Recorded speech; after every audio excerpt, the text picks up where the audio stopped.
యుద్ధం, అంతులేని యుద్ధం.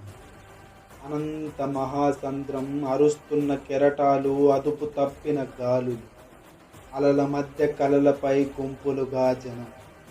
ఎలాగో పోతాం, తప్పించుకునే దారేలే.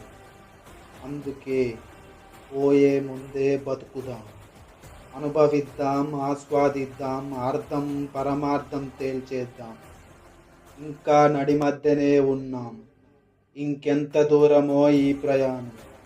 గత ప్రయాణం అదొక కథ, రేపటి ప్రయాణం మరొక కథ. ఇట్ట కథలు మనకెందుకు, ఇప్పుడే ఇక్కడే బతికేద్దాం. మళ్ళీ మబ్బులు చంపుకు తినే చినుకులు, ఇది వానో పెను తుఫానో. పడవలోకి నీళ్ళొస్తే, పరదా చినిగిపోతే, చూద్దాంలే నీ యవ్వ జడిసేదేలే. నా యాల్ది వలలో ఒక్క శాపా చిక్కలే, అయితేనే అస్తులుందాం పర్లే. ఇయాల ఆకలితో కడుపు మాడితే, రేపటి ఏట తీరే ఏరుంటది. ఇయాల ఆకలితో కడుపు మాడితే రేపటి ఏట ఎట్లుంటది? తొరసేపలు సిక్కకపోతాయా, తిమింగల సవారి చేయకపోతామా?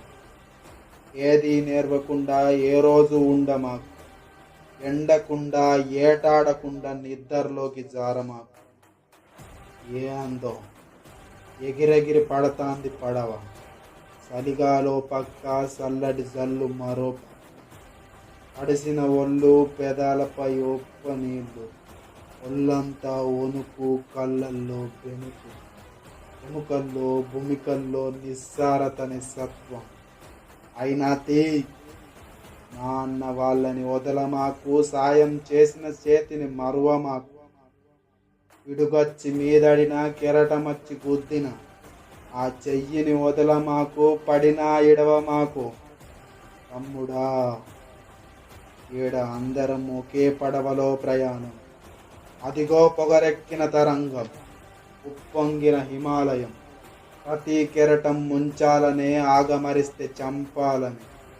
ఆపకు తమ్ముడు, ఎడ్డు వేయటం మానకు, ఎదురెళ్ళి ఎక్కేసి దూకేయి. ఈ అనంత కడలిలో మనమెంత, పడవెంత, ఇసుకంత. అయినా సంద్రాన్ని చీల్చుకుంటూ పోదాం, కొడవల్లై కోసుకుంటూ పోదాం. సంద్రం లోతెంతో ఎవడికి కావాలి? ఆ నింగి నేల కలిసేది యాడుందో చూడో. తీరం కాన రావట్లేదని కలవరపడమాకు. ప్రతి సంద్రం ఏదో తీరాన్ని ఆనుకునే ఉంటది. తీరం రావాల్సిందే, భారం తీరాల్సిందే. ఎర్రెక్కిన కెరటాలు సముద్రపు దొంగలు, దయ్యాల్లా భూతాల్లా పీక్కు తింటాయి పిశాచాలు.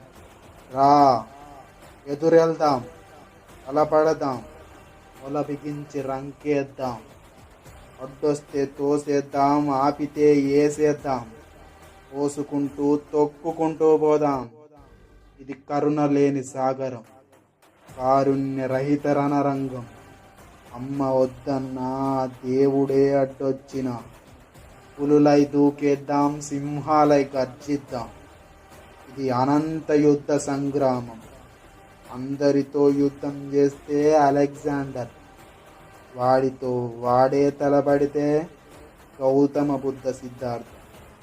తలలు నరుకుతావో తలే నరుక్కుంటావో తమ్ముడు, ఈడ యుద్ధం అనివార్యం.